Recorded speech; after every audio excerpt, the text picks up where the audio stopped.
Hello, my name is Cliff Jones, and I serve as the Deputy Director for the Delta Center for Economic Development at Arkansas State University. Today, I'm joined by Dr. Brooke Laurent. Brooke serves as the Department Chair for Clinical Medicine at NYIT College of Osteopathic Medicine at Arkansas State University. She also serves as the Executive Director for the Delta Population Health Institute. Hello, Brooke. Hello, Cliff. Thanks for having me. Thank you so much for being here. Brooke, the work of you and your team focuses on the health and wellness of the people in our region. Relatedly, our work at the Delta Center assists in coordinating the economic development outreach efforts and support services for our region. A common denominator that both of our teams share is a mission to serve others.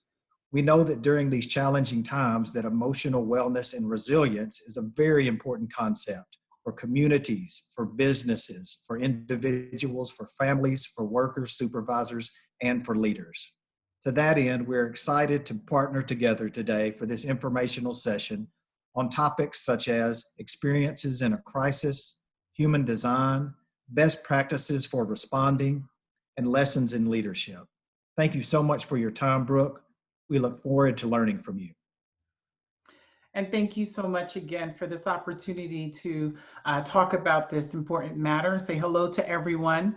And I am looking forward to connecting with everyone that's listening today. I use the word connect very intentionally because it's one of the many things that we may be sensing is actually missing right now. We may be feeling disconnected to our routines, to our families, our friends, our community members, our teams and our businesses as we know it. And if we're honest with ourselves, perhaps disconnected within ourselves. This and many different other experiences that we are sensing at this moment are normal in response to what is happening around the globe and our communities right now. What I hope to do is present a framework by which to navigate our emotions to support the resilience that you already have. And I'll do this by way of showing you, one, what you're made of, what you're actually physically designed to do when you're under stress. Second, we will discuss how to name what you are sensing in a healthy way. Third, I hope to show you that you actually have more options than you think. They're not always binary. It's more than either or. And lastly, I will discuss how we can lead with hope. Hope does seem like a very lofty word and almost unattainable, but emotional wellness can give some clarity, which is needed to lead with hope. Clarity does not necessarily mean that you have all the answers to every problem.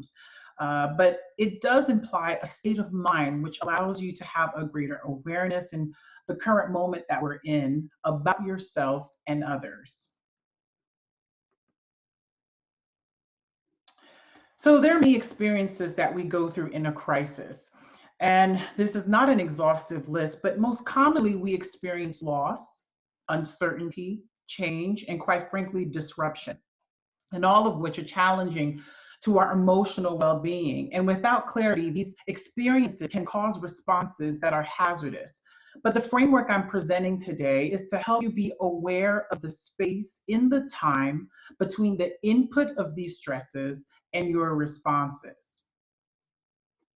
We are incredibly built and designed to physically respond to what we perceive as danger through the information we receive through our five senses, through what we see, touch, hear, smell, and hear. The moment we sense danger, we release hormones that essentially charge the organs in our bodies, allowing us to respond to ensure survival, telling us to either take flight or to fight. And just the opposite is true. There are cues in our environment that may prepare our bodies to rest. All right, let's spend a little bit of time going over the science of our physical responses to our environment. There are two major nerve pathways in the body that respond to what we sense around us.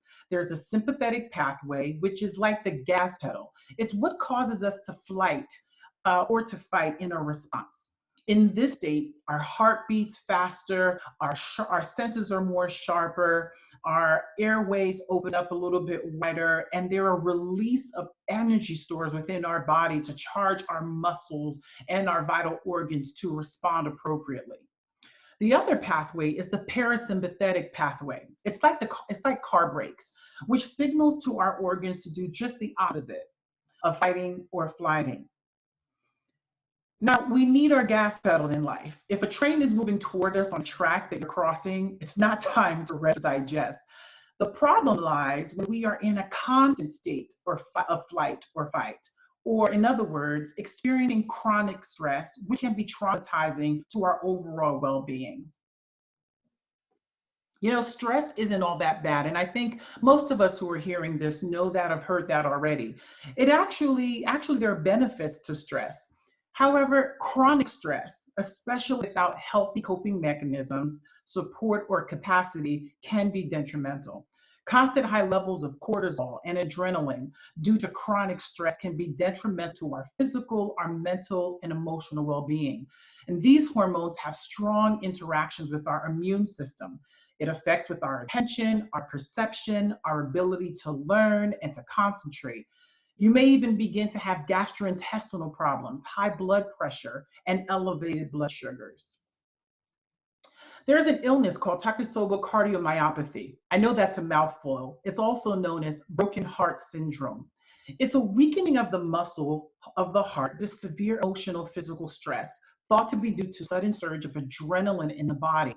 It mimics a heart attack, and a person has symptoms of heart failure.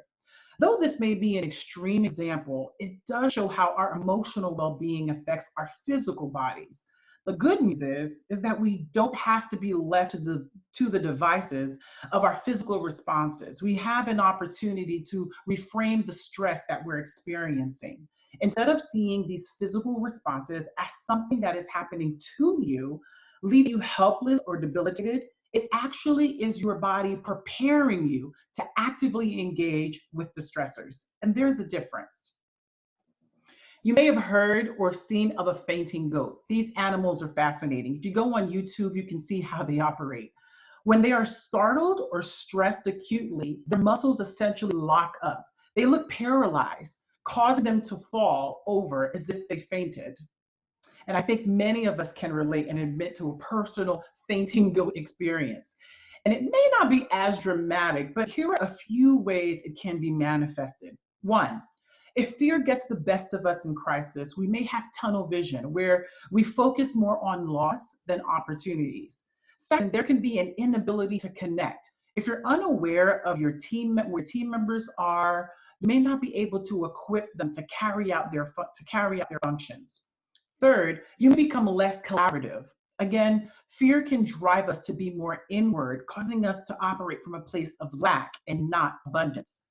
And fourth, we can become less compassionate. If we're not aware of others having their fainting goat moment because they're operating out of fear, you may assume the worst intention. And lastly, fifth, we may actually feel paralyzed, like we literally can't move.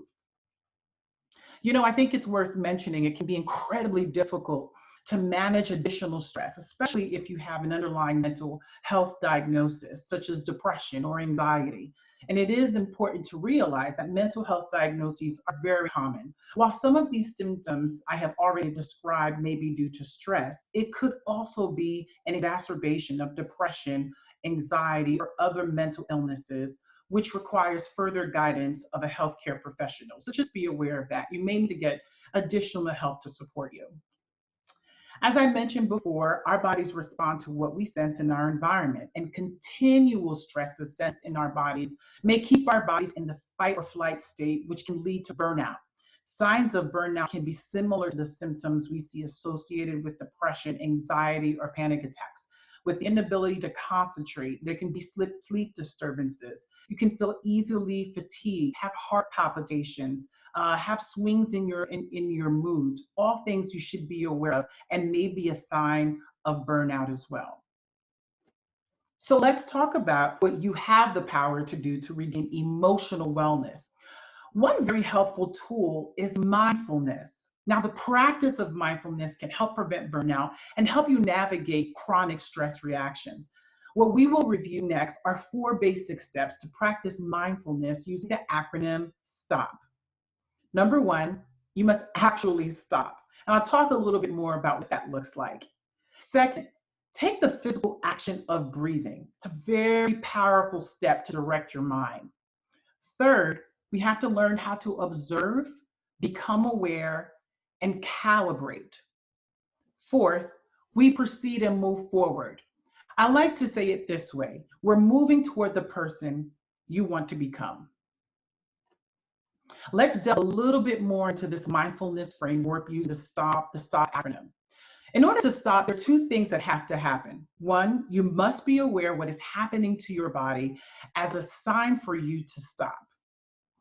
In order to stop, there are two things that in order for you to stop, you have to be aware of the posture of your body. Are you clenching your jaw? Are your shoulders tight? Is your back tensed up? What about the quality of your voice? Is your heart beating fast? Do you have this unsettling feeling in your gut?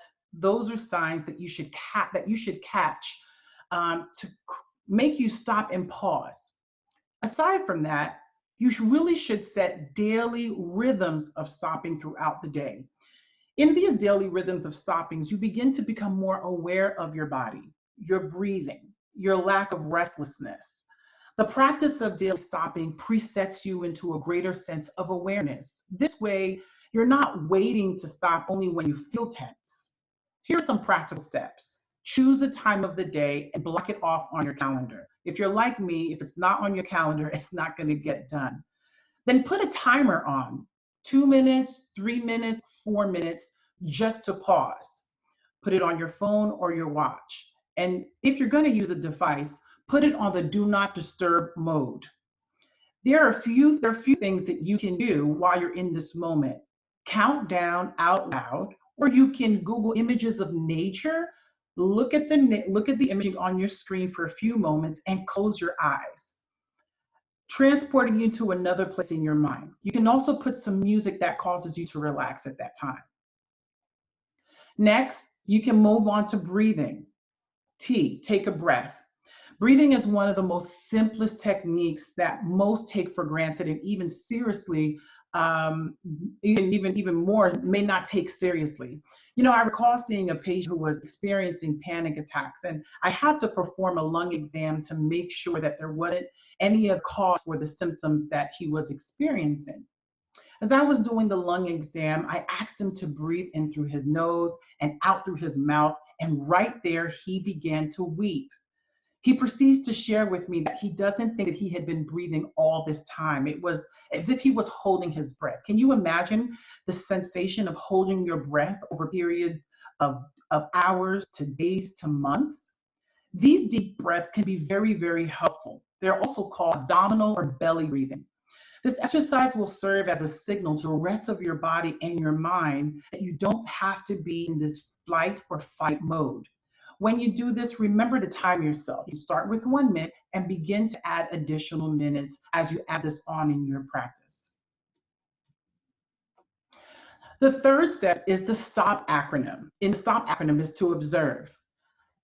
Now we're going to spend a little bit more time to talk about the practical steps to apply at this point. O for observation requires a posture of awareness. The previous two steps that we went through is setting you up for this next step. At this point, you're going to do three things intentionally. One, you're going to notice your thoughts. Two, unhook non-constructive ones. And three, rebalance or recalibrate. You know, there's a framework we can use which can help us do all three of these things, created by Dr. Susanna David. She's a psychologist and instructor at Harvard University. She's the author of a book called Emotional Agility. The starting point of emotional agility is that you are to explore what you are sensing with curiosity and compassion. Sometimes we give ourselves such a hard time for what we're feeling. We even brush it under the rug as if you shouldn't be feeling what you're sensing. We tell ourselves we must be strong, we must be certain. And even if you've never told yourself that, many of us function in that reality. And these expectations are not realistic. So I give you permission to be compassionate with yourself for what your limitations are, for feeling tired, exhausted, depressed, or even angry. Next, Dr. Davis suggests that you don't look at your emotions as directives, meaning you don't have to follow the whims of your emotions. Instead, your emotions can be looked at like data to inform you. Instead of being directives, you should be asking what can I learn from what I am sensing? As you can see in this approach, it's much different than giving yourself a pep talk to just be positive. The process of emotional agility is work. It's a process that requires thoughtfulness to explore what you are sensing in a healthy way to build capacity and resilience.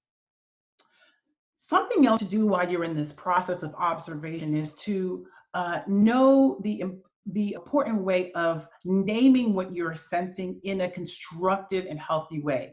For example, instead of saying that I am angry, you can replace that by saying, I notice that I am feeling angry. Instead of saying I'm sad, you can say, I am noticing that I'm feeling sad. Now, these may look like subtle differences, but it actually is significant. While you're saying I am angry, it's as if you're embodying that emotion, and that is what you're identifying with. When you step away from that emotion, you have more power over it, and you are not subject to those emotions. If you say, I notice that I am feeling angry, or I notice that I'm feeling sad. This way, your emotions can serve as data points and not directives. It's a source of information that can tell you what's going on as you're becoming more aware of yourself and even those who are around you. These steps can help you calibrate and reframe what you are experiencing. Also, including the practice of journaling. And journal as if no one is going to see it. Sometimes we feel restricted, like we're concerned when it's going to read it.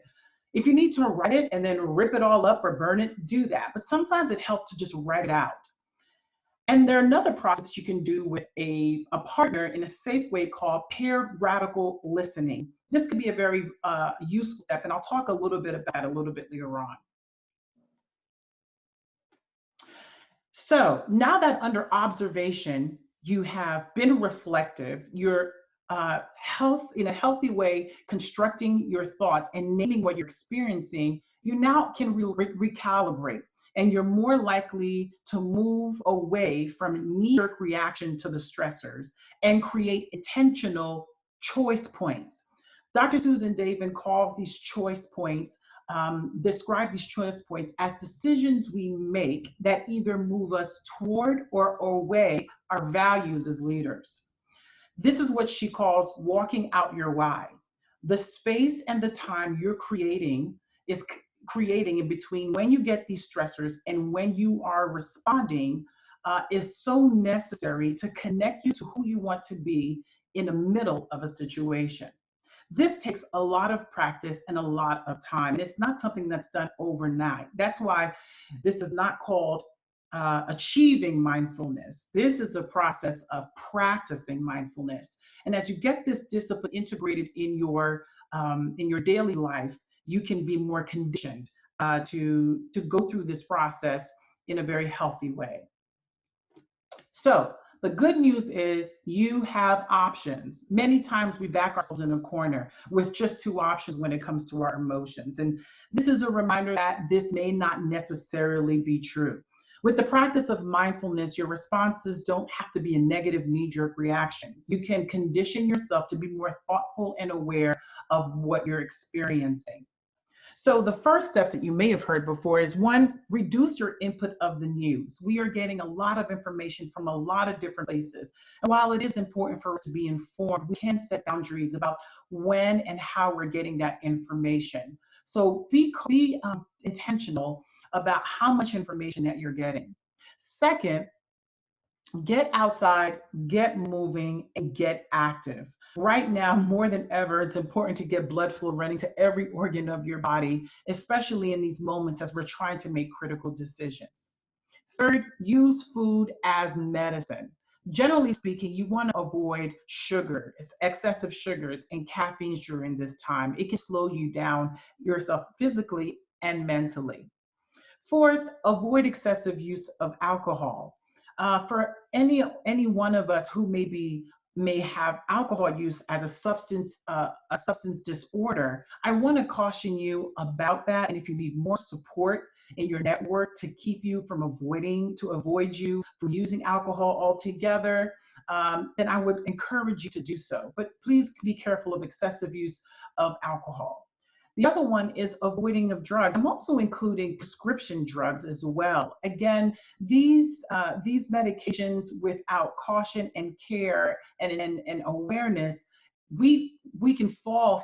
Someone can fall into the place of misusing these prescription medications and cause worse problems. So this is the time, if you find that you're struggling, reach out to your healthcare professional and get more support in this area.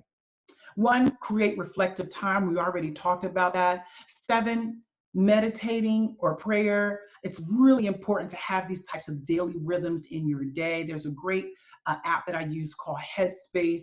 It actually walks you through the steps of meditation if you've never done it before, and you can set 5, 10, or 20-minute increments. It's a great app. It's free online. We may need, for option 8, more help with a healthcare professional. Perhaps you're noticing that some of the steps you're taking is not enough and you do need additional help. Know when to reach out and get some help. Your 9th option is to enjoy. Make some time to do the things you typically enjoy, whether it's gardening, connecting virtually with family and friends. Whatever you do to enjoy yourself, the way that can be safe, particularly in this time, go ahead and make time for those things. And lastly, reach out to others to offer help. You'll be surprised to find out that when you reach out and help people in different ways, how that can be life-giving in and of itself. Now, as you're going over this list, you might be saying, well, there's nothing earth-shattering about this. And you're absolutely right. I find that we tend to overcomplicate things that are very simple and effective. And you might have heard these suggestions before, but perhaps you're in a different state of mind right now to reconsider these practices. And I want to offer them to you again. It's a matter of walking out your why and exercising your checkpoint, the decision that moves you either away or toward your values and your why. Making your emotional well-being priority is vital. The strength of your leadership absolutely depends on your emotional well-being. A phrase I heard once, which resonates with me, is that your body can't go where your mind hasn't been, and your world cannot be bigger than your thoughts. We need to engage with this part of ourselves in a healthy and a support way. Many of you who are listening today are leaders in your businesses, in your communities, and also in your homes. And in crisis, there are a few things that are happening. Our strength is being tested. Our weaknesses and fragility may be getting magnified. And there's a strong temptation to operate out of fear and lack. However, without emotional wellness, you may miss out on opportunities that a crisis may be bringing to you. You know, since the pandemic, the way we work has radically changed. We have adapted in ways we have never thought we were able to do before. From the use of technology to unexpected collaborations. For the most part, almost every industry in its current moment is functioning like a startup company. And we are all being forged to think differently, respond quickly to evolving environments, and creating solutions to problems. We all have been placed on a new path, which can be difficult to walk out. Without mindfulness and resilience, it will be hard to do. So your steps toward resilience include being compassionate towards yourself. Remember, it's okay to feel what you're feeling. Dr. Susan David talks about the rigidity of emotions sometimes. We always say that emotions can be negative or positive. And when we look at emotions that way in its rigidity, it can be very difficult to operate in our very complex world. It's not negative or positive emotions. Emotions are just emotions, but what we do with them can have positive or negative outcomes. So there's a difference. Be compassionate towards yourself about what you're feeling. Spend some time in a healthy way to process it. Set boundaries. Setting boundaries is very important, and we need it more than ever. If you're working at home, like many of us are, if you're able to, you find that you're on call 24/7 and it's hard to turn it off. But if you're not intentionally working from your workspace, if that's possible, or turning off your devices, if that's possible, it really can lead you into burnout. Pay attention to how your mind and your body is communicating with you. We're getting signals and impulses all the time about what's happening to us. And if we're not taking time to pay attention to that, we can miss some important signals. And four, let's be consistent with our reflective time. Learn how to sit in your emotions in a constructive and a healthy way. Process, reframe, and move toward the direction of who you want to become. So how can we lead with hope? First, we have to practice mindfulness. Remember to STOP, stop. Second, practice radical listening. Let me explain to you what that means. Radical listening is listening to someone with the assumption that that individual speaking to you has the power and the ability to resolve their problem without your intervention. That sounds crazy, right? Especially with us as leaders, we think if someone is coming to a problem, understandably so, we're supposed to problem shoot and give solutions, which is true. But in your time of discipline, I would suggest pulling someone in a space and say, hey, we're going to practice some radical listening. You're just going to tell me about your day or what's going on. You as a listener will agree to a few terms. Number one, your absolute attention. Number two, you won't nod your head. You won't say, uh-huh. You won't say yes. And number three, you don't have to give a response. Now, obviously, when you're running your company meetings, you can't run your meeting that way. That's why this is a practice that you should do outside of those times. What this practice will do will give you a higher level of awareness. It will help you to pick up cues much differently than you have before because you don't feel pressure to give a solution. Alternatively, when you are in this place where you have to give responses right away, instead of running to give a solution to every problem that's given to you, ask thought-provoking questions to that person so that they become self-directed and come up with the solutions themselves. That way, your team member feels empowered to make their decisions on their own and don't need to rely on everyone else. Third, I mentioned this before, practice compassion. If you're practicing compassion on yourself, it's much easier to practice compassion on others. It's a great way of caring for the well-being of your team. And fourth, you must engage. There are elephants in the room when you're having these meetings, and if you don't name it and take it head on, it will make the dynamics of your team much difficult. So be sure to do it now that your starting point is with clarity and mindfulness. You know, the Harvard Business Review just recently published an article on how leaders can support employees during employee health, during a crisis, all of which can be applied in any context of leadership. The first thing they said was, the author says, is open the door. The author talks about a survey where 40% of the people say that their company has not asked them how they're doing. And what the author is saying here is it's okay to ask, are you okay? The author suspects that some employers want to respect privacy, but in the study that they performed, they saw that 3 out of 5 people felt comfortable with their manager to share. 40% of employees wanted their managers to broach the topic. So open the door. If they're comfortable, they'll walk through. Another way is to just acknowledge the common responses, emotional responses to the crisis, and give employees resources so they can seek out the help that they need confidentially. Second, supportive listening. Ensure that people will be heard and be appropriately vulnerable. Sharing that uncertainty is felt by everyone, including yourself, can be helpful. And third, the author states to be consistent. The conversation of mental health is not one or done. It should be brought up many times, actually. Consistent communication is very necessary. The author states that the survey revealed 90% of employees wanted their weekly communications from their company. And fourth, the author also recommends sending out surveys regularly to get the temperature of the team. Remote working reduces informal contacts with people, which can have negative effects on people's mental health. Encouraging people to have virtual lunches and gatherings can help people reconnect. One of the unique challenges of being a leader is to look ahead in the middle of the crisis. And without rhythms or point of clarity to guide your team, it's going to be hard to do that. We've talked quite a bit about getting in touch with yourself by using the STOP acronym, which provides practical steps of mindfulness. Again, S for stop, T for take a breath, O for observe, remembering and exploring what you're sensing with curiosity and compassion, and seeing your emotions as data and not directives, calibrating and recalibrating. Then you proceed, P, and to be the person that you want to be in a crisis.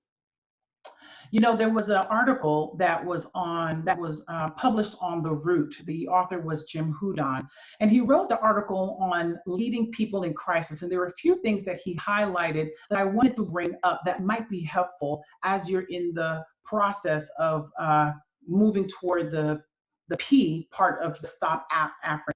The first step the author discussed, we've already spoke for the entire part of this presentation. It's about being aware of yourself and processing your emotions in a positive and constructive way. That way you have a good starting point of clarity to move forward.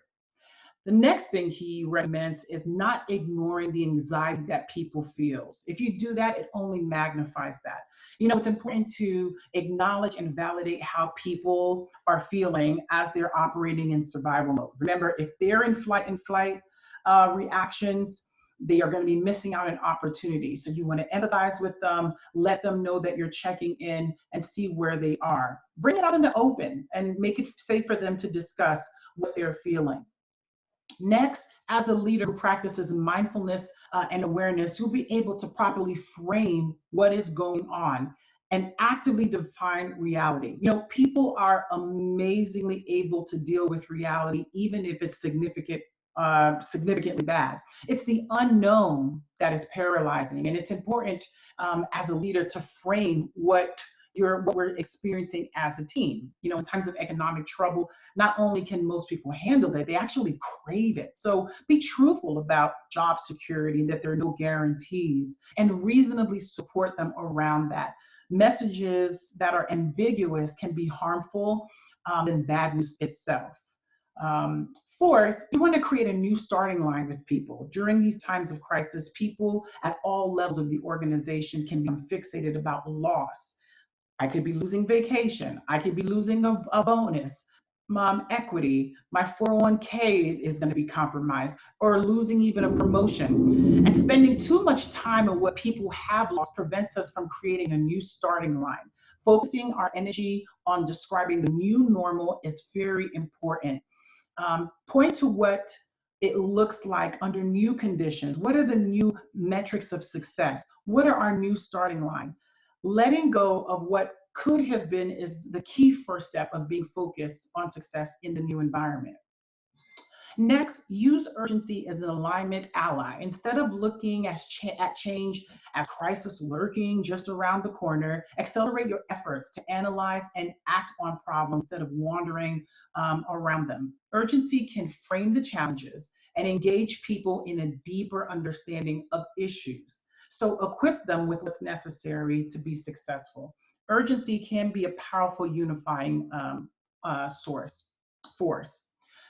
Establish new check-in routines. Staying in touch with your people is so important at this time. Set a new routine, 15 to 30-minute check-ins every day, every other day, and you can space these out over a period of time. These brief interactions and opportunities can help your team remain connected, get critical information, make the necessary adjustment that they need to make. So having that part of your routine is very helpful. Next, celebrate the victories, large or small. This means even recognition as people are adapting to new actions. They just need to know, am I doing okay? Is this the right step? And affirming them is really key. And remember to communicate the score. You might want to consider reporting out metrics and perhaps reconsidering new metrics in this new landscape that we're in, specific to your industry. More than ever, we need our support systems, whether it's in our industry, of our networks, our industry networks, our family and friends, our spiritual communities. We also need access to mental health resources. There's a mental health resource I would like for you to be aware of. This is a free PDF that's found online, created by the National Alliance of Mental Illness. It's a robust list of mental health resources that was created due to the emotional distress that many people are sensing because of the pandemic. It's a document that gets updated very frequently, and it's a great resource to share with your team. Just Google National Alliance on Mental Illness. The PDF will come up, and you'll be able to look at all the resources and all even the specific questions, common questions people may be asking specific to what's going on at this time. I want to end with a quote from Maya Angelou. She's an author, a poet, a singer, a civil rights activist, was raised in Stamps, Arkansas in the 1920s. It was the time of the Great Depression and the great height of racial injustice. And as she stated her quote, and it said, "I might be changed by what happens to me, but I refuse to be reduced." It speaks to the tenacity and the resilience needed for these difficult times. There's a fear that we will lose ourselves, but we don't have to lose ourselves in this crisis. We can actually gain in a crisis, even if there is a loss. Brooke, thank you so much. This was an excellent presentation, and we just appreciate your time and appreciate you sharing your expertise with us today.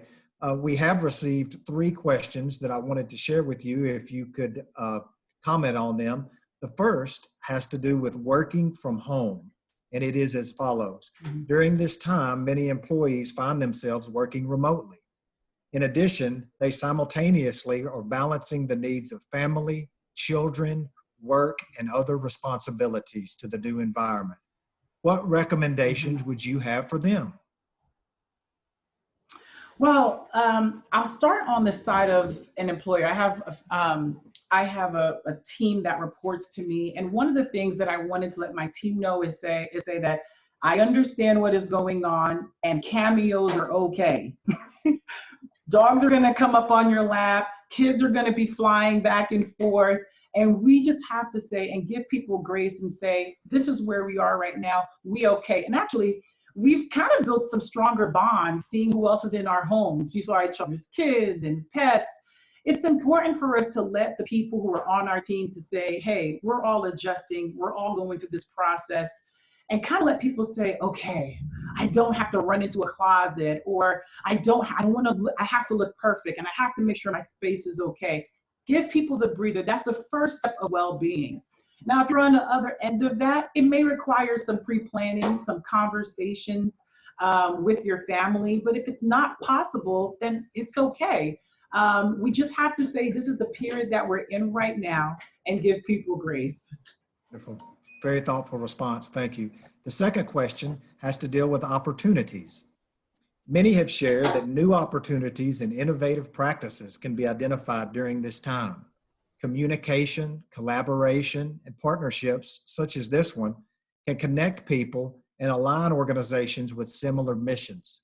Can you share a healthy practice for monitoring programs and progress during a crisis while planning for the future?